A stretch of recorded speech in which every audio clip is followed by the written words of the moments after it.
இன்றைக்கு நம்ம பார்க்க போகிற அந்த மூணு வசனம் தான். அதாவது ஆண்டவராகிய இயேசு கிறிஸ்து சீசர்களை நோக்கி ஒரு 2 கேள்வி கேட்டாங்க. அந்த 2 கேள்வி ரொம்ப முக்கியமான கேள்வி. நம்ம அனைவருக்கும் நம்ம இருதயத்தில் நம்ம எல்லாரும் கேட்க வேண்டிய ஒரு கேள்வி. நல்லா ஞாபகம் இருக்குது. இந்த இந்தியாவுக்கு ஃபஸ்ட் டைம் இந்தியாவுக்கு போகும்போது ஒரு டீ கடையில் ஃபஸ்ட்டு எடுத்துனா ஏர்போர்ட் முடிச்சு இமிக்ரேஷன்லாம் முடிச்சு வெளியே போனால் என்ன விடிய காலை தானே போவோம். அப்போது ஒரு டீ சாப்பிட போவோம். அப்போ டீக்கு ஆர்டர் பண்ணோம்னா டீ கேட்போம்ல. அவர் என்ன டீ எப்படி வேணும், ஏன்னா நடுராத்திரி விடிய காலை 3 மணிக்கு போய் டீ குடிச்சோம் எப்படி இருக்கும். அவன் கேட்பான், எப்படி சூடாக வேணுமா, சூடு இல்லாமல் வேணுமா, ஜீனி வேணுமா, ஜீனி இல்லாமல் வேணுமா அப்படின்னு கேட்பாங்க. இல்லை கேள்வி மேலே கேள்வியே கேட்டுருக்காங்கன்னு வச்சோங்களேன், நம்ம கடுப்பாகி போயிடும். பால் ஊற்றியா பால் ஊற்றாமையா, டீ போட்டால் டீ போடாமையா, டிக்காசனாவா, ஸ்ட்ராங்காக லைட்டாக அப்படிங்கிற கேள்வி மேலே கேள்வி கேட்பாங்க. அப்போ தான் தெரிஞ்சு இந்தியாவில் போகும்போது இந்த பிளாஸ்டிக் கப்லலாம் டீ கொடுக்க ஆரம்பிச்சிட்டாங்க அப்படின்னு. அதுக்கு முன்னாடி ஒரே கப்பு தான், ஒரே டம்ளரில் கழுவி அதேல டீ போடுவாங்க. இதுதான் குடிச்சு நம்ம பழகிருக்கோம். இப்போலாம் பேப்பர் கப் வந்துருச்சு. ஸோ அது மாதிரி இது ஒரு பிரதானமான ஒரு இம்பார்ட்டண்டான கேள்வி. இதை நம்ம கடந்து போயிட முடியாது ஈஸியாக. எல்லா கிறிஸ்தவர் அல்லாதவர்களுக்கும் இந்த ஒரு கேள்வி ரொம்ப பிரதானமான கேள்வி. யார் அந்த கடைசியார் சொல்றாருல, நீங்கள் என்னை யார் என்று சொல்லுகிறீர்கள். இந்த கேள்வி it is very important that we all should know it. ஏன்னா ஒருத்தவங்களோட வாழ்க்கையை மாற்றக்கூடிய கேள்வியாக இருக்கிறது இந்த கேள்வி. ஸோ இந்த 3 வசனத்தை நம்ம பார்க்க போகிறோம். இந்த 3 வசனத்தை நான் பார்க்கும்போது நிறையா விதமாக நீங்கள் மெசேஜ் கொடுக்கலாம். எப்படி மெசேஜ் கொடுக்கலாம் அப்படின்னா, யார் என்று சொன்னார்கள் அப்படின்னு சொல்லலாம். யார் சொன்னாங்கன்னா யோவான் சானை குறித்து சொல்லலாம், எலேஜா குறித்து பேசலாம். ஏன் எலேஜா குறித்து கம்பேர் பண்ணாங்கன்னு பேசலாம், ஏன் தீர்க்கதரிசிகள் மூலமாக பேசுனாங்கன்னு பார்க்கலாம். இது மாதிரிலாம் பார்க்கலாம். நம்ம ஏற்கனவே இந்த 3 வசனத்தையும் ஆங்கில திருச்சபையில் நம்ம பார்த்துருக்கோம். ஏன் எரேமியாவை குறித்து பேசினாருன்னு சொல்லி நம்ம ஃபோக்கஸ் பண்ணி எடுத்திருக்கேன். நானே எடுத்திருக்கேன் இந்த மெசேஜை. ஸோ நம்ம அப்படி பார்க்க போகலை. இன்னைக்கு நம்ம எப்படி பார்க்குறோம்னா, இந்த கேள்வியை குறித்து மட்டும்தான் நம்ம பார்க்க போகிறோம். Just focusing on those 2 questions alone today. நம்ம அந்த என்னென்ன பதில் கொடுத்தார்கள்னு பார்க்க விருப்பப்படலை. ஆனால் என்ன கேள்வி, why that question is so important அப்படின்றத நான் இன்னைக்கு தியானிக்கணும்னு நான் ஆசைப்படுறேன். ஸோ முதலாக வசனம், பின்பு இயேசு அவருடைய சீசர்களை புறப்பட்டு பிலிப்பு செசரியா பட்டணம். இந்த பட்டணம் இருக்குல்ல, இந்த செசரியா பட்டணம் வந்து பார்த்தீங்க அப்படின்னா 2 இடத்துல இருக்கும். ஆனால் இது வந்து பெத்சேதா என்ற ஊர் பக்கத்தில் ஒரு 25 மைல் பக்கத்தில் இருக்க ஒரு இடம் சிசரியா அப்படின்ற இடம். சிசேரியான்னு நீங்கள் ஒரு இடத்துல பார்ப்பீங்க, அது வேற இடம். இது சிசரியா பிலிப்புன்ற ஒரு வேற இடம். இதுவும் ரோமர்கள், அதாவது ராயர்களுக்கு கட்டப்பட்ட ஒரு இடம். இது எப்படி பேர் வச்சாங்கன்னா, அகஸ்டஸ் சீசர் இருக்கார்ல, அவருக்காக பச்ச பேர் சீசர், அகஸ்டஸ் சீசர்ன்ற பேர்ல வச்சனால தான் செசரியா அப்படின்னு வச்சாங்க. பிலிப்பு வந்து ஏரோது பிலிப்பு, அவர் தான் ஆண்டு கொண்டு இருந்தார். அந்த ராயருக்கு மரியாதை செலுத்தும் விதமாக கட்டினனால தான் சிசேரியா பிலிப்புன்னு 2 பேரும் சேர்த்து வச்சுக்கிட்டாங்க. சிசேரியா பிலிப்பு இந்த பட்டணம். இது ஒரு அந்நியருக்கான பட்டணம். இந்த பட்டணத்துல அந்நிய தெய்வங்களை வணங்குறவங்களும் இருந்தார்கள். இந்த பட்டணத்துல நிறைய அந்நியர்கள் தெய்வங்களை வணங்க இருந்தார்கள். இந்த தேசத்துக்குள்ள ஆண்டவராகிய இயேசு கிறிஸ்து சீசரோட போறாரு. நீங்க ரொம்ப முக்கியமா நல்லா தெரிஞ்சுக்கணும், இந்த இடத்துல ஏன் ஆண்டவர் இந்த கேள்வி கேட்டார்ன்றது ரொம்ப முக்கியமான விஷயம். why this particular point of this time is very important. ஏன்னா ஆண்டவராகிய இயேசு கிறிஸ்துவை நிராகரிச்சுட்டாங்க. சபை தலைவர்களும் போதகர்களும் எல்லாம் நிராகரிச்சுட்டாங்க. இப்போ ஆண்டவராகிய இயேசு கிறிஸ்து சீசர்களோட தனிச்சிருக்க ஆசைப்படுகிறார். ஸோ இந்த இடத்துக்கு தனிச்சு போறாரு. ஐ want to spend time with disciple அப்படின்னு சொல்லி போறாரு. அங்க போய் அவர்களிடம் இந்த கேள்வி கேட்பது ஏனென்றால், அதுக்கு அடுத்து அவங்ககிட்ட சொல்ல போறாரு, நான் அடுத்து மரிக்க போறேன், அங்க உயிர்த்தல போறேன் அப்படின்னு சொல்லி ஆண்டவர் சொல்ல போறாரு. அதுக்கு முன்னாடியே நீங்க என்ன நினைக்கிறீங்கன்னு கேட்கறதுக்காண்டி செட் பண்றாரு. ஆனா அதை மார்க் எங்க பிளேஸ் பண்றாருன்னா, நடுவாக பிளேஸ் பண்றாரு. இதனால ஞாபகத்தில் வச்சுக்கணும், இதை விட்டுறக்கூடாது. மத்தேயுல எத்தனை அதிகாரம் இருக்கு? 28. Very good job. மத்தேயு 28 இருக்கும். மார்க்ல 16, லூக்ல 21, 24, யோவான் சுவிசேஷன் உள்ள 21. இதை மனப்பாடமா வச்சுக்கோங்க. மத்தேயுல 28, மார்க்ல 16, லூக் சுவிசேஷன் உள்ள 24, யோவான்ல 21. இது நம்ம மனப்பாடம் அந்த பிக்சர் ஞாபகத்தில் வச்சுக்கணும். அந்த மார்க் 16ல் பார்த்தீங்கன்னா இது சென்டர் பாயிண்ட்ல இருக்கும். இந்த வசனம் அப்பியர் ஆகிறது மார்க் 16 அதிகாரம் 8வது அதிகாரத்தில் 23, 24. இந்த கேள்வி it appears in the centre. Meaning ஏன் அதை சென்டராக மார்க்கை வைக்கிறார் அப்படின்னா, அதுதான் ஒரு centre. It revolves around every thing. நம் வாழ்க்கை மாத்திரமல்ல, எல்லா விதமான இதுவுமே இந்த ஒரு கேள்வியின் அடிப்படையில தான் இருக்கு. நீ ஆண்டவராய் இயேசு கிறிஸ்துவை என்னவாக புரிந்து கொண்டாய் அப்படின்றத அடிப்படையில் வைத்து தான் மீது எல்லாமே ரிவால்வ் ஆயிருக்கு. அதை தான் பண்றாங்க. இது ரொம்ப முக்கியம். ஏன்னா இந்த வசனங்கள்ல நம்ம இந்த வசனத்துல எவ்வளோ ஒரு ஸ்மால் திங் தான், ஆனா ஆண்டவர் அவ்வளோ மகிமையா வச்சிருக்காருல வேத வசனத்துல. ஸோ விட்டுறாதீங்க இந்த இது. So this is not a small question, this is a very important question. Amen. அதே மாதிரி எனக்கு ரொம்ப பிடிச்ச ஒரு விஷயம் என்னன்னா, அவர் கேள்வி எங்கே கேட்டார் தெரியுமா? 27 வசனத்தில், பின்பு இயேசு அவருடைய சீசர்களை புறப்பட்டு பிலிப்பி செகரியா பட்டணத்துக்கு சேர்ந்த கிராமத்துக்கு போனார்கள். வழியிலே அந்த கேள்வி எங்கே கேட்டார்? ஆன் த வே, வழியில் அந்த கேள்வி கேட்குறாரு. அங்கே ஆன் த வேல கேட்கறது, it shows that God also not only dictates a scripture, he follows the scripture too. ஏன்னா உபாகமம் புஸ்தகம் 6ஆம் அதிகாரம் 6ஆம் வசனத்தில் என்னமா சொல்லுவார்? அதாவது Deuteronomy chapter 6:6, you go back and read, என்னோட வார்த்தையை கேட்டு உன் இருதயத்தில் நீ எழுதுன்னு இருப்பாரு. ஓகேவா? எழுதி வாசிக்கலாமா? உபாகமம் புஸ்தகம் 6ஆம் அதிகாரம் வசனம் 6.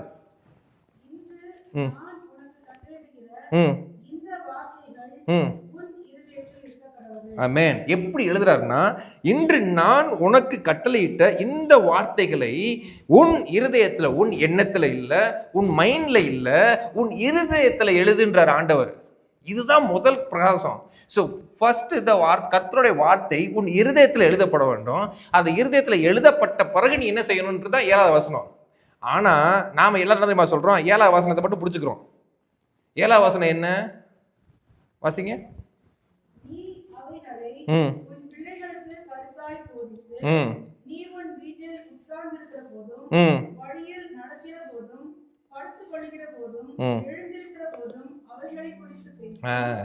நீ படுக்கும் போதும், நீ போகும்போதும், நீ வரும்போதும் உன் பிள்ளைகளிடம் பேச சொல்றாரு ஆண்டவர். இதை மட்டும் நம்ம எடுத்துக்கிறோம், இதை உடனே நம்ம பேசுறோம் பிள்ளைங்கிட்ட. ஆனா வசனத்தை விட்டுறோம். ஏன்னா வார்த்தை என் இருதயத்தில் எழுத வேண்டும். It has to write in my heart. The scripture that whatever I read has to in my heart. என் இருதயத்தில் நீ எழுதப்பட வேண்டும். It has to store inside in your heart.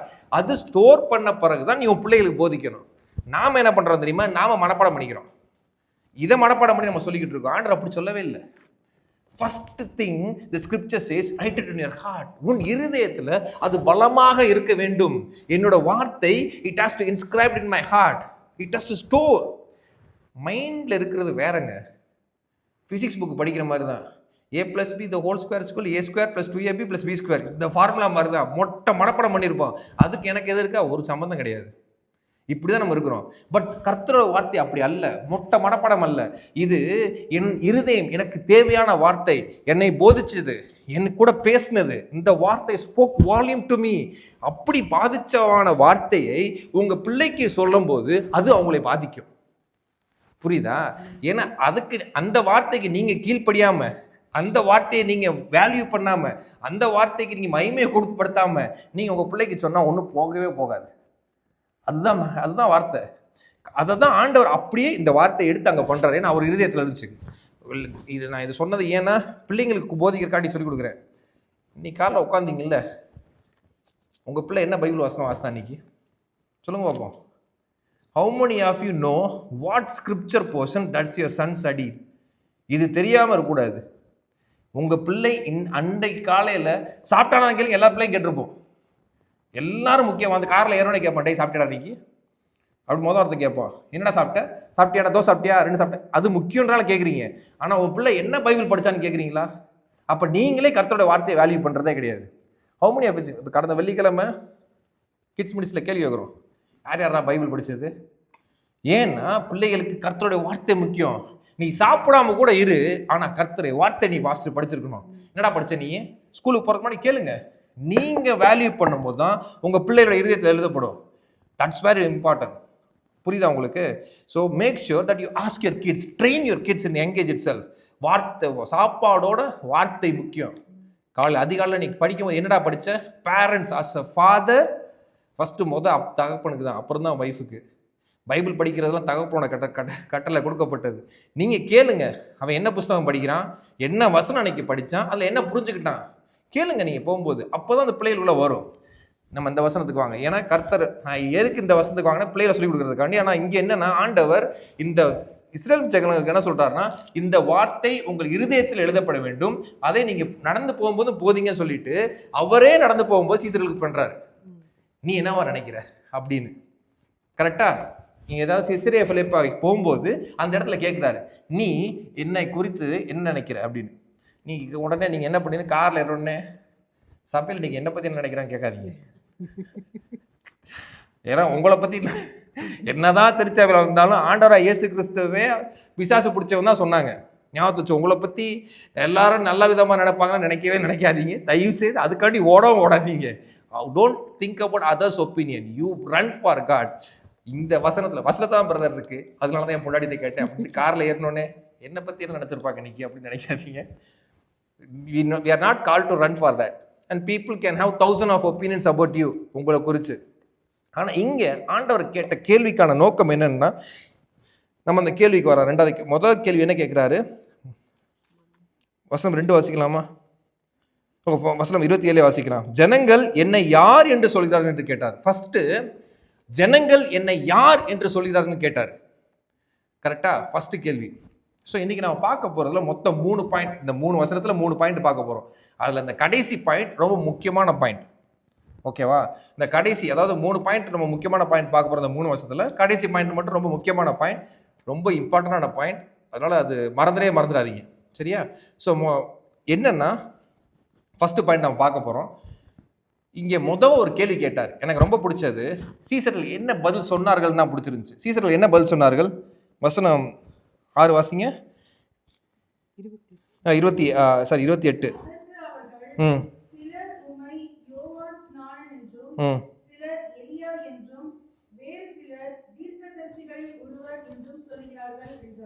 இது ஏன் பிரதர் திருப்பி எனக்கு வாசிக்க சொன்னீங்கன்னு கேட்குறீங்களா?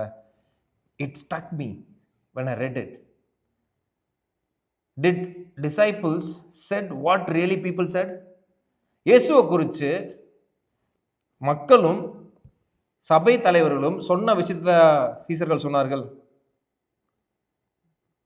ஞாபகம் இருக்கு ஏதாவது? சபை தலைவர்கள், அதாவது பரிசேயர்கள் என்ன சொன்னாங்க? நீ பெல்சிபாபின் பிசாசன் பிடித்தவர் தானே சொன்னார்கள். அதை அவங்க சொல்லவே இல்லையே. நல்லா யோசித்து பாருங்க. அந்த இயேசு கிறிஸ்துவை பூமியில ஊழியம் செய்யும் போது அவர்கள் என்ன சொன்னார்களோ அதை அவர்கள் சொல்லவில்லை. பிரதானமாக என்ன காணப்பட்டுச்சோ அதை சொன்னார்கள். அண்ட் இயேசுவை குறித்து அதை ரிலேட்டட், அதாவது பிசாசு பிடிச்சன்ற பெல்சிபாலை குறித்து நீங்க பார்த்தீங்கன்னா தான் பார்த்தோம். நீங்க பிசாசு பிடிச்சவர்கள் சொன்னாங்க, அதை சொல்லவே இல்லையே. அவங்க என்ன பிரதானமா சீசர்கள் அதை தாக்கவும் இல்லை. சீசர்கள் அதை பற்றி சொல்லவும் இல்லை. ஆண்டவரே உங்களை குறித்து இப்போதான் சொன்னாங்க, பிசாசு பிடிச்சன்னு சொல்லவே இல்லையே. I was amazed by the disciples' answer. நீங்க எலியாவின் தீர்க்கதரிசியை போல இருப்பீங்க, அதாவது மரித்தவர்கள் வந்திருப்பீங்க, இல்ல பரலோகத்தில் வந்திருப்பீங்க அப்படின்னு சொல்லி தான் பதில் சொல்றார்கள். That means that didn't impact them. Whatever people say, that didn't impacted the disciples. Most of the time it is very hard to live like that. It is very difficult to live. ஏன்னா உங்களை பற்றி ஒருத்தவங்க தப்பாக சொன்னாங்கன்னா அது கடைசி வரை கல்லறை போகிற வரைக்கும் இருக்கும். சிஸ்டர் என்னை பற்றி சொன்னாங்களே, அந்த சிஸ்டர் என்னைக்கு சொன்னாங்க, அப்படி நம்ம மனசில் நின்றுட்டே இருக்கும். I was amazed to see that when I read the scripture. அவங்கள அதை பாதிக்கவே இல்லை. So it is in our hands to what to impact things in our life. நல்லா ஞாபகத்தில் வச்சுக்கோங்க. உங்ககிட்ட தான் இருக்குது, உங்கள் கரங்களில் தான் இருக்குது. மற்றவங்க உங்களை பற்றி பேசுகிறத உங்கள் இருதயத்துக்குள்ள அலோவ் பண்ணுறதும் allow பண்ணாததும். So you have that control. So don't let everyone the garbage things inside in your heart. தேவையில்லை. உங்களை நேசிக்கிறவங்க உங்களை ஆவியில உங்களை பலப்படுத்துறதுக்கும் கர்த்தருக்கு நேராக வழி நடத்துறதுக்கும் யார் அக்கறை காட்டுறார்களோ அவர்கள் சொன்ன காரியங்களும் அதை மட்டும் உங்கள் இதயத்தை ஏற்றுக்கோங்க. உலகம் சொல்றது அல்ல. நல்லா தெரிஞ்சுக்கோங்க. அதுதான் ரொம்ப முக்கியம். ஏன்னா நம்ம ஸ்கூல் ஆஃபீஸுக்கு போகும்போது ஏதாவது ஒன்று சொல்லுவாங்க, வீட்டில் இருக்கவங்க யாராவது சொல்லுவாங்க, சொந்தக்காரங்க யாராவது சொல்லுவாங்க. அது எல்லாத்தையும் அவங்க இருதயத்தில் விட்டிங்கன்னா அவ்வளோதான், நீங்கள் அவங்களுக்காண்டி வாழ ஆரம்பிச்சிருவீங்க. அது தப்பை மட்டும் செய்யாதீங்க. It is in your hand. What the people whom you truly love, whom you truly care, listen to their words, and because they are more concerned about your spiritual walk. They are more concerned about நீங்கள் எப்படி இருக்கிறீங்க அப்படின்னு. அவங்களோட வார்த்தைக்கு மட்டும் கீழ்ப்படிங்க. அது இந்த ஒரு சின்ன ஒரு வருஷத்துல நான் பார்த்துக்கிட்ட ஒரு I learn from out of it. Amen. சரி, முதலாக இந்த கேள்வி, இந்த ஃபர்ஸ்ட் பாயிண்ட் என்ன சொல்கிறேன் அப்படின்னா, இந்த முதல் கேள்வி, ஹூ நீங்க என்னை யார் என்று அறிந்து கொள்கிறீர்கள். இந்த கேள்வி இதுல ஏன் பிரதர் ஒரு இம்பார்ட்டன்ட் அப்படின்னா, இதுல நீங்க இந்த கேள்விக்கு எப்படி நீங்க பதில் சொல்வீங்க? கர்த்தராகிய இயேசு கிறிஸ்து எனக்கு என்ன என்ன அப்படின்னு நீங்க ஆரம்பிச்சீங்க அப்படின்னா நீங்க அங்கேயே தப்பு பண்ணிட்டீங்க. ஏன்னா நீங்க என்ன புரிந்து கொண்டீங்கன்றதுக்கு பதில் சொல்றீங்க. But your reference has to be is from the scripture. யார் என்று கிறிஸ்து இயேசு கிறிஸ்து அப்படின்னு சொல்லி இந்த வசனம் சொல்லுதோ அதை தான் நான் விசுவாசிக்கிறேன்னு சொல்லணுமே தவிர நீங்க என்ன புரிஞ்சு கொண்டீங்கன்னு சொல்லக்கூடாது. Your source cannot be out of external. அதுதான் சொல்ல வரேன். ஏன்னா இந்த வசனத்துல யார் என்று இயேசு கிறிஸ்துன்னு சொல்றது தான் ரொம்ப முக்கியம். ஏன்னா இந்த ஜெகோவா விட்னஸ் இருக்காங்கல்ல, அவங்க இயேசு கிறிஸ்து ஒரு மாதிரி பார்க்குறாங்க. மார்மன்ஸ் அவங்க வேற விதமாக பார்க்குறாங்க. இந்த ரோமன் கத்தோலிசிசம் பண்ணுறவங்க அவங்க வேற விதமாக இயேசு கிறிஸ்துவை பார்க்குறார்கள். இந்த முஸ்லீம் இருக்காங்கள அவங்கள இயேசு கிறிஸ்துவை வேற விதமாக பார்க்குறாங்க. ஒவ்வொருத்தவர்களுக்கும் ஒவ்வொரு விதமான ரெஃபரன்ஸ் பாயிண்ட் ஆஃப் இயேசு கிறிஸ்து இருக்கு.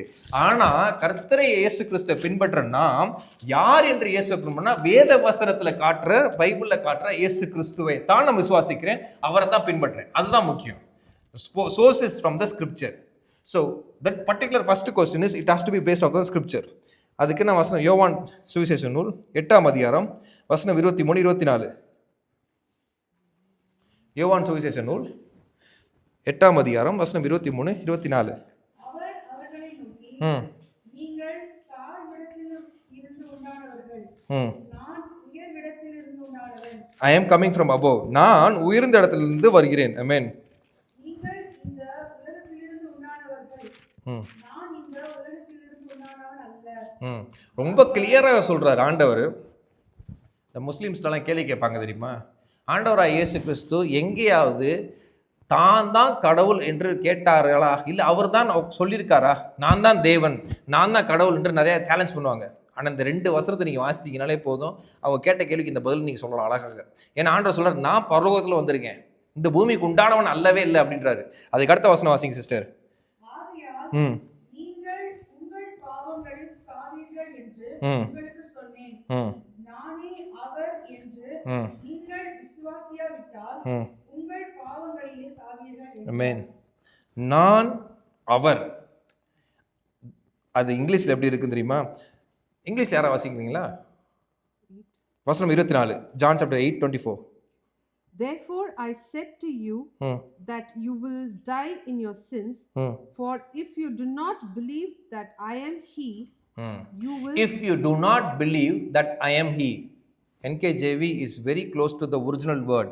The Greek word I am.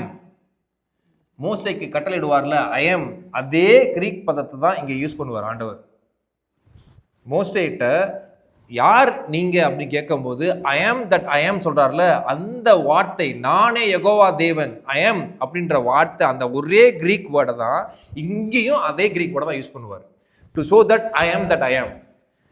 ஓப்பனாக எல்லாருக்கும் முன்னாடியும் அவர் சொல்ற வார்த்தை என்னன்னா, நான் தான் அவர், நான் தான் அந்த மெசையா, நான் தான் அந்த ராஜா, நான் தான் யெகோவா தேவன், தேவாதி தேவன், நான் தான் கர்த்தாதி கர்த்தர் அப்படின்னு நீங்க விசுவாசித்தீங்கன்னா நீங்க பாவத்துல மறிக்க மாட்டீங்க. நீங்க அப்படி விசுவாசிக்கலன்னா பாவத்துல மறிப்பீங்கன்றார் ஆண்டவர். புரியுதா? யார் மெய்யான தேவன், எனக்காக தேவகுமாரன் மாம்ச ரூபம் எடுத்து எனக்கு பூமிக்கு வந்தார் அப்படின்னு நீங்க விசுவாசித்தீங்கன்னா நீங்க பாவத்திலே மறிக்க மாட்டீங்க அப்படின்றத கட்டளை. இதுதான் உங்களோட விசுவாசம், இதுதான் உங்களுக்கு இருக்கணும், இதுதான் பிரதானமாக நம்ம இருதயத்துல இருக்கப்படணும். இதைத்தான் ஆண்டவரும் போதித்தாரு, இதே தான் அப்போஸ்தலர்களும் போதித்தார்கள். ஏன்னா இதை நான் அடையாளமா காட்டணும், வசனம் தான் நமக்கு கீழ்ப்பிடிது. அப்போஸ்தலர் நடவடிக்கை ரோமருக்கு எழுதுற புஸ்தகம் 10ஆம் அதிகாரம் வசனம் 9. ரோமருக்கு எழுதின சுவிசேஷ நூல் ரோமன் சாப்டர் 10 verse 9.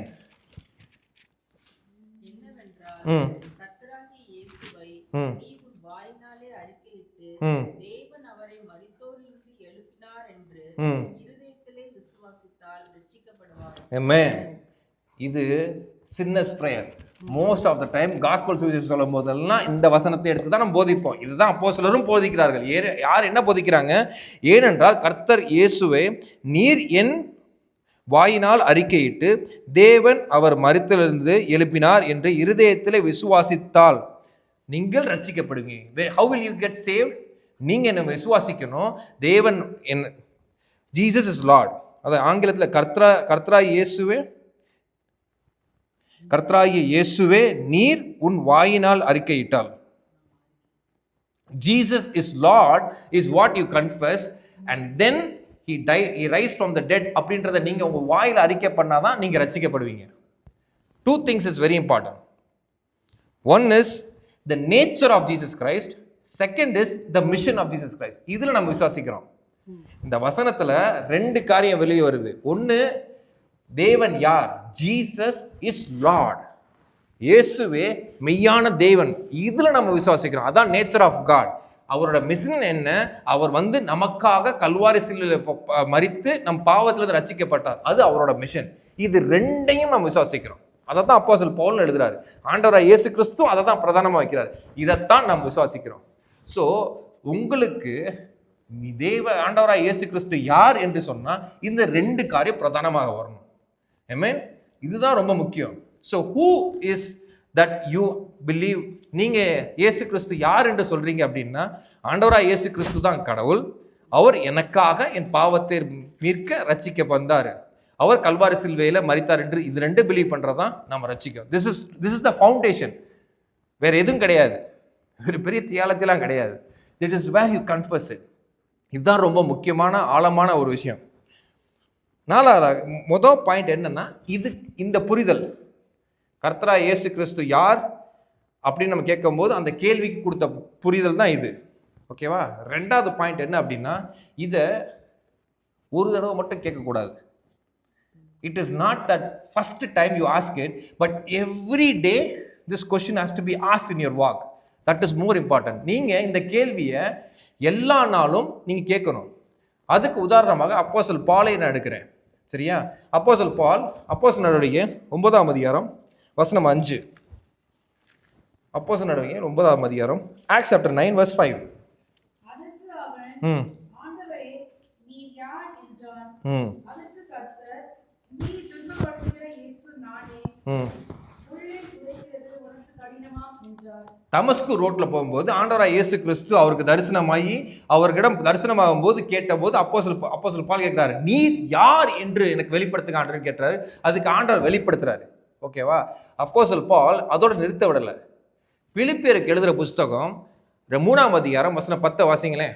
பிலிப்பியருக்கு எழுதுகிற புஸ்தகம் 3ஆம் அதிகாரம் வசனம் 10.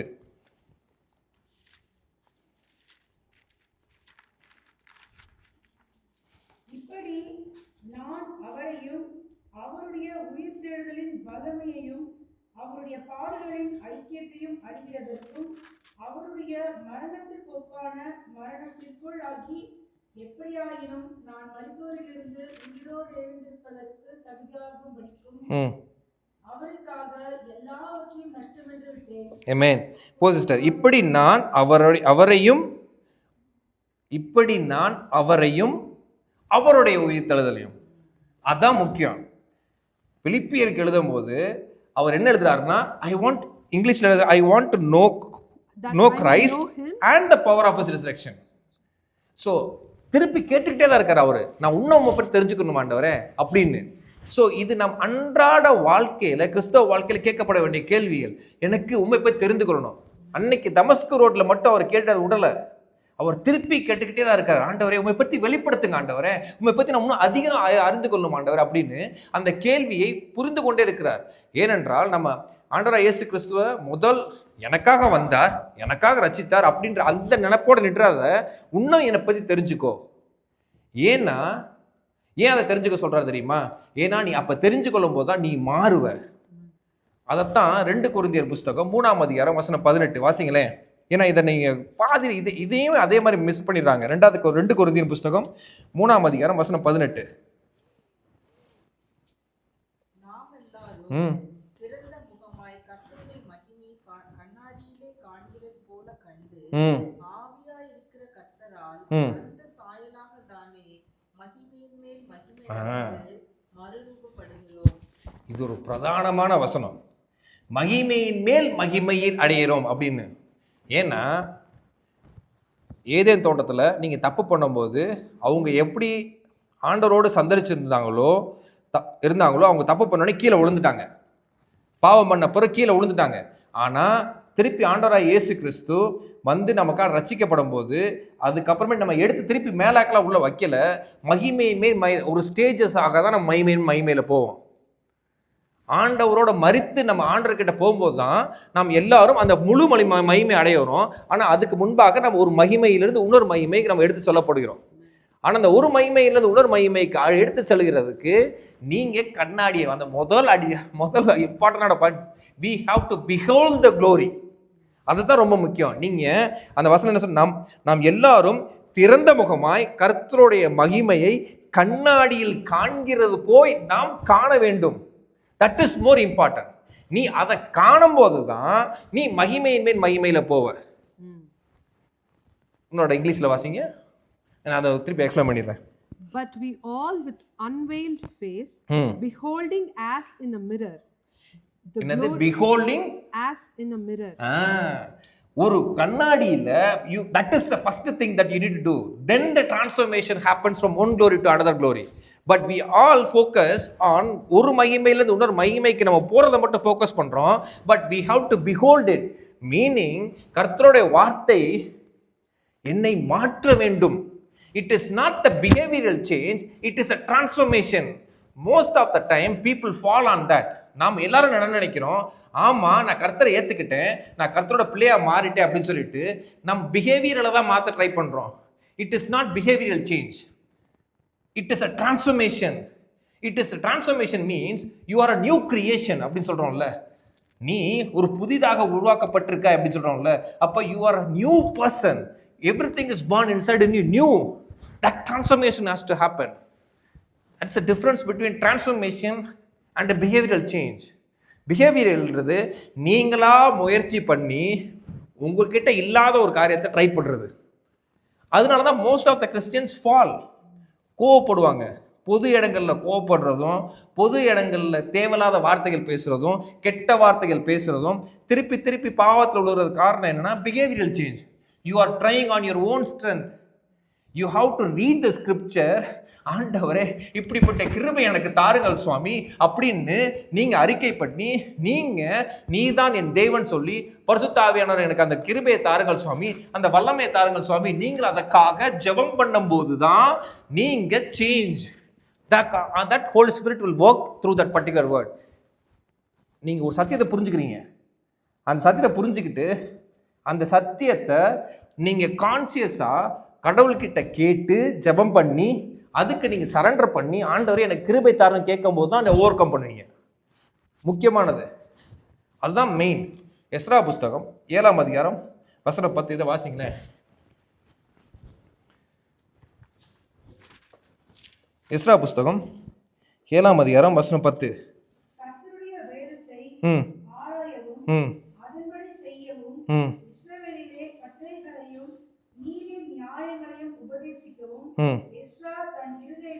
எஸ்ரா தன் இருதயத்தை பக்குவப்படுத்திக் கொள்கிறான். கர்த்தர் அவன் இருதயத்தை பக்குவப்படுத்தினாரா, எஸ்ரா பண்ணானா? இது விட்டுறீங்க, நீங்க வசனத்தை சரியாவே படிக்கிறது இல்லை. It is Ezra who did it, not God. கர்த்தரோட வார்த்தை உங்கள் வாழ்க்கையில கிரியை செய்யணும் என்றால் நீங்க தான் ஆண்டோட வார்த்தையை எடுத்து அந்த சத்தியத்துல ஐ நீட் டு அப்சர்வ் இட்னு நீங்க கான்சியஸா முடிவு பண்ணணும். அதை நம்ம செய்யறதே கிடையாது. என்னமோ ஆட்டோமேட்டிக்கா பைபிள் படிச்ச உடனே நடக்குன்ற மாதிரி நினைச்சிடுறோம். அந்த சத்தியத்தை புரிஞ்ச பிறகு ஐயோ இந்த சத்தியத்துக்கு நான் ஆண்டவர் சொல்லியிருக்காரு, எனக்கு இந்த வெளிச்சத்தை கொடுத்துட்டார்ல, இப்போ அந்த வெளிச்சத்தில் நடக்கிறதுக்கு ஆண்டவர் எனக்கு கிருபை தாருங்கள், பரிசுத்த ஆவியானவர் அதுக்கு வல்லமையை தாருங்கள். நீங்க observe you heart, put your heart on to it. அதை அப்சர்வ் பண்ணும்போது அதை ஆண்டவர் உங்களை மாற்றுவார். செல்வா பிரதரா நான் அடிக்கடி பார்த்துருக்கேன், பயங்கரமாக கோவப்படுவார். இப்போ அப்படி இல்லையே, ஏன்னா ஆண்டவர் அது change people will see it. அது ஆட்டோமேட்டிக்காக ஆண்டவர் அந்த கிருபையை கொடுப்பாரு. அதுக்கான நம்ம கான்சியஸ் வேலை பண்ணணும். It is not a behavior, there is a whole difference on it. It's a behavioral change. இந்த beholding the glory இருக்குல்ல, அதுக்கு ஒரு உதாரணம் சொல்கிறேன், அதை நீங்கள் பார்க்கும்போது புரியும். ஆண்டவர் இயேசு கிறிஸ்து வச்சு ஒரு உதாரணம் சொல்கிறேன், ஓகேவா? மத்தேயு சுவிசேஷ நூல் 17ஆம் அதிகாரம், மத்தேயு 17:24 வாசிங்களேன். ஒரு நல்ல இன்சிடென்ட். ஆனால் இந்த இடத்துல எப்படி ஆண்டவர் ஒரு மனுஷனாக இருந்து, நீங்கள் எப்போ நல்லா ஞாபகம் வச்சுக்கோங்க, ஆண்டவராகிய இயேசு கிறிஸ்து மனுஷனா 100% மேன், 100% காட். ஸோ இது ரெண்டையுமே ஒரே இடத்துல ஆக்ட் பண்ணுவார். ஓகேவா? இந்த வசனத்தை நீங்கள் இப்படி வாசித்தீங்களா எனக்கு தெரியல. நீங்கள் வாசிங்களேன். மத்தேயு சுவிசேஷ நூல் 17ஆம் அதிகாரம் வசனம் 24. ம் அவன் கப்பலுக்குள் வந்தபோது ம் வரிப்பணம் வாங்குகிறவர்கள் ம் வந்து ம் யார்கிட்ட வராங்க? பேதுருக்கிட்ட வராங்க, ஆண்டவர்கிட்ட வரல. சரியா? நல்லா வாசிக்கும், ஸ்லோவாக வாசிங்க சிஸ்டர். ம் வரிப்பணம் செலுத்துவதில்லையா என்று கேட்டார்கள். இதை யார்கிட்ட கேட்குறாங்க? சைமன் த பீட்டர் அவர்கிட்ட கேட்குறாங்க. சைமன் சிமியோட்ட தான் கேட்குறாரு இந்த கேள்வியை. வாசிங்க சிஸ்டர், அடுத்த வசனம் 25. செலுத்துகிறார் என்றார். ம் அவன் வீட்டிற்குள் வந்தபோது ம் அவன் பேசுகிறதற்கு முன்னமே வசனத்தை பாருங்க. அவன் கேட்க போறதுக்கு முன்னவே இங்க என்ன பண்றாரு தெரியுமா? அவருடைய சூப்பர் நேச்சுரல் பவர் மூலமாக அந்த கேள்வி என்ன பேசினார்கள் என்று அறிந்து கொண்டு அதை பேசுறாரு. So here he acts in is as a godly nature. Okay, அவர் கேள்வி கேட்க போறதுக்கு முன்னாடியே அங்க என்ன நடந்துச்சு, அந்த கேள்விக்கு என்ன பதில் என்று புரிந்து கொண்டு அவரோட ஆமினிஷன்ஸ்ல அவர் புரிந்து கொண்டு கேள்வியை பதில் சொல்றாரு. வாசிங்க ஸ்லோவா. ம் அவன் பேசுகிறதற்கு முன்னமே ம் இயேசு அவனை நோக்கி, ம் ம் எப்படி தோன்றுகிறது? உனக்கு எப்படி தோணுகிறது? சீமோனே ஆராய்ந்து பாரு, உனக்கு எப்படி தோணுது? பூமியின் ராஜாக்கள் ம் ஈவையையும் ம் அரியையும் ம் தங்கள் பிள்ளைகளிடத்திலோ ம் அந்நியரிடத்திலோ யாரிடத்தில் வாங்குகிறார்கள் என்று கேட்டார். ஒரு ராஜாவாக இருந்தா அந்த ராஜா அந்த நாட்டில் வரி பணம் வாங்கும்போது யாருக்கிட்ட வரியை கேட்பாரு அப்படின்னு கேள்வி கேட்கிறாரு. அப்ப தான் பிள்ளைகிட்ட கேட்பாரா, மக்கள்கிட்ட கேட்பாரா? மக்கள்கிட்ட தான் கேட்பார். ஏன்னா தான் மகன் கட்ட தேவையில்லை, மகன் ராஜா பிள்ளையா ராஜாவோட மகன், அவன் வரி கட்ட தேவையில்லை அப்படின்னு சொல்லி வழக்கம் பண்றா. வாசிங்க சிஸ்டர் ஃபர்தரா. அதற்கு பேதுரு, ம் அந்நியரிடத்தில் வாங்குகிறார்கள் என்றார். அந்நியர்கள்னா மக்கள்கிட்ட தான் வாங்குவார் வரியை. ஏன்னா ராஜாவோட மகன், அவனுக்கு வரி வாங்க கட்ட தேவையில்லை அப்படின்னு வழக்கம் பண்றார். அப்ப என்ன சொல்றாரு? நான் தான் ராஜா, நான் தான் ஆண்டவரா இயேசு கிறிஸ்து, நான் இதுக்கு வரி கட்டணும், எனக்கு வரி கட்ட தேவையில்லை இல்லையா? ஏன்னா ஐ எம் த டெம்பிள், நான் வரி கட்ட தேவையில்லை, மக்கள்கிட்ட தான் வரி கட்டணுன்றத பதில் சொல்லிட்டாரு. கரெக்டா? வாசிங்க சிஸ்டர் ஃபர்தரா. இயேசு அவனை நோக்கி, ம் அப்படியானால் ம் பிள்ளைகள் அதை செலுத்த வேண்டுவதில்லை. the greater than the temple is already here, நான் அதுக்கு வரி கட்ட தேவையில்லை அப்படின்னு வரி கொடுத்து எக்ஸ்பிளைன் பண்ணிட்டார். So he is explaining in the spiritual cone from the godly standpoint. வசனம் 27. ஆகிலும் நாம் அவர்களுக்கு இடரலாய் இராத அருமையான வசனம். ஆகிலும் இங்கிலீஷ்ல I don't want them to offend them, right? இங்கிலீஷ்ல வாசிங்க sister 27. Nevertheless, lest we offend them, lest I offend them. அவர்களை நான் அஃபெண்ட் பண்ண விருப்பப்படலை, நான் அவங்களுக்கு இடைக்கல்லாக இருக்கப்படவில்லை, நீ போய் மீனை பிடின்றாரு. எப்படி அந்த சிச்சுவேஷன் ஹேண்டில் பண்றாரு பார்த்தீங்களா? ஐயா, உனக்கு தெரியுது அந்த ரெவலேஷன், அந்த வெளிப்பாடு இருக்கு, நீ புரிஞ்சு கொண்ட நான் மேசியா தான், நான் தெய்வம் தான், இந்த கோயிலுக்கு வரி கட்ட தேவை. ஆனா அவங்கள போய் நான் அஃபெண்ட் பண்ண விருப்பப்படலை, அவங்க கிட்ட போய் நான் எக்ஸ்பிளைன் பண்ணல, நீ போய் வரியை கட்டிடு. சூப்பரா பண்ணாரா? That is what is whole, that is where is wisdom. இங்க மாம்சீமாக வேலை பார்க்கிறார். இங்க he didn't expose his godly nature, he exposed in his manly nature where he finds them, he doesn't want to offend them. இதை நான் செய்யறனால, வரி கட்டுறதுனால நான் பாவம் செய்யலை. does he do? அவர் வரி கட்டுறதுனால தப்பு பண்ணாரா, பாவம் பண்ணாரா? இல்லை. ஆனா என்ன, அவங்க இடையில அடையக்கூடாது. he knows how to handle people, he knows what to speak, he doesn't want to offend them, but he want to win the soul. இதை நம்ம புரிந்து கொள்ளும் போது இந்த சத்தியத்தை நீங்க எடுத்துட்டு, ஆண்டவரே இப்படிப்பட்ட விசுவாசத்தையும் இப்படிப்பட்ட ஞானத்தையும் எனக்கு கொடுங்கள் அப்படி நாம ஜெபிக்கணும். கான்சியஸா நம்ம ஜெபம் பண்ணும் போது ஆண்டவர் அப்படிப்பட்ட கிருபையும் அப்படிப்பட்ட ஞானத்தையும் நாம் யாருக்கு பதில் சொல்லணும், எங்க பதில் சொல்லணும், எப்படி பதில் சொல்லணும் ஞானத்தை கொடுப்பாரு. ஆனா இதை நம்ம படிச்சுட்டு வீட்டுக்கு போயிட்டு வேற ஏதாவது சீரியல் ஏதாவது பார்த்துட்டு இந்த வசனத்தை மறந்து போயிட்டோம்னா அந்த வார்த்தை கிரியை செய்யுமா? கிரியை செய்யாது. நீங்க என்ன பண்ணணும்னா இதை சூ பண்ணணும். Lord, you did like that, give me that. அப்படிப்பட்ட அனுபவத்துக்குள்ள அவங்களை கொண்டு போவாரு, அப்படிப்பட்ட சிச்சுவேஷன்லாம் கொண்டு போவாரு. அப்படிமா கோவப்படக்கூடாது. புரியுதா? அப்ப அந்த இடத்துல தேவ ஞானத்துல நம்ம ஆக்ட் பண்றதுக்கு பரிசுத்த ஆவியானவர் நம்மளுக்கு அந்த கிருபையை கொடுத்து ஹெல்ப் பண்ணுவார். ஸோ அதுதான் சத்தியத்துல நீங்க அந்த கிருபையினால் ஆக்ட் பண்ண வேண்டியது. That is very important. That is why beholding the glory is very important. Meaning reflecting the truth in your life. Most of the time we don't do it. வெள்ளிக்கிழமை வரும்போது ஸ்பிரிச்சுவலாக இருப்போம், ஞாயிற்றுக்கிழமை ரொம்ப ஸ்பிரிச்சுவலாக இருப்போம். மண்டே டு ஃப்ரைடே நம்ம பார்க்குற மதனே வேற மதன். உங்கள் பேர் நான் எடுக்கவே இருப்போம்ல. ஏன்னா பாதி பேர் அது தப்பாக வேற எடுத்துக்கிறாங்க. அவங்க உதாரணத்துக்கு சொல்கிறத கூட தப்பாக எடுத்துக்கிறாங்க. ஏன்னா மண்டே டு ஃப்ரைடே பார்க்கும்போது வேற மதனாக இருக்கக்கூடாது. நாம் எப்போதும் ஆண்டவர் பிரதிபலிக்கிறாங்க பிரதானமாக. So you cannot 100% do it, but your heart has to show that I need to behave like how godly has to behave.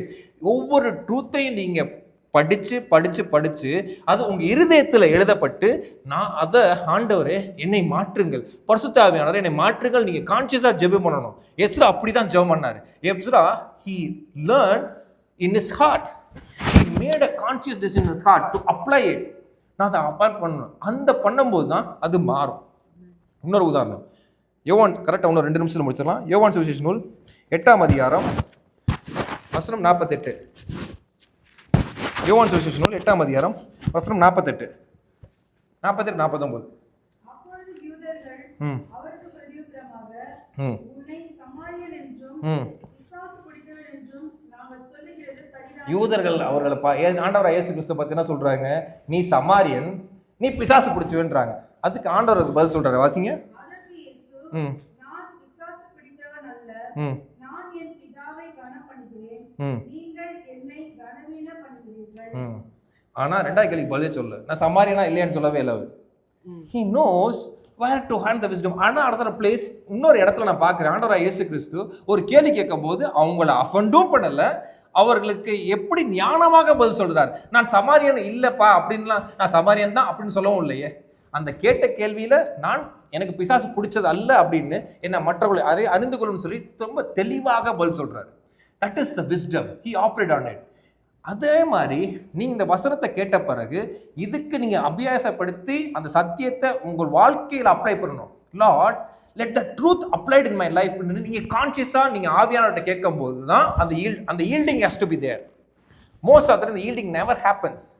It stays in the mind, but has to come to your heart. அந்த come to your heart இருக்குல்ல, இதுதான் நீங்க eel பண்றது. அந்த சத்தியத்துக்கு நீங்க eel பண்றது. Lord, I surrender to the truth. சில நேரங்களில் நான் மாம்சமாக கோவப்பட்டு பேசுகிறேன் ஆண்டவரே, யாராவது அஃபென்சிவாக பேசினாங்கன்னா நான் பண்ணிடுறேன் அப்படின்னு சொல்லாமல் படிக்கு, this is how I need to be there. So Lord, give me that grace to be like you அப்படின்னு நீங்கள் கான்சியஸாக ஈல் பண்ணும்போது தான் அந்த கிருபையை ஆன நடக்கும். அந்த கிருபையை உங்கள் வாழ்க்கையில் இது பண்ணும். That's a true point. First point is நீங்கள் அந்த கேட்க வேண்டிய கேள்வி.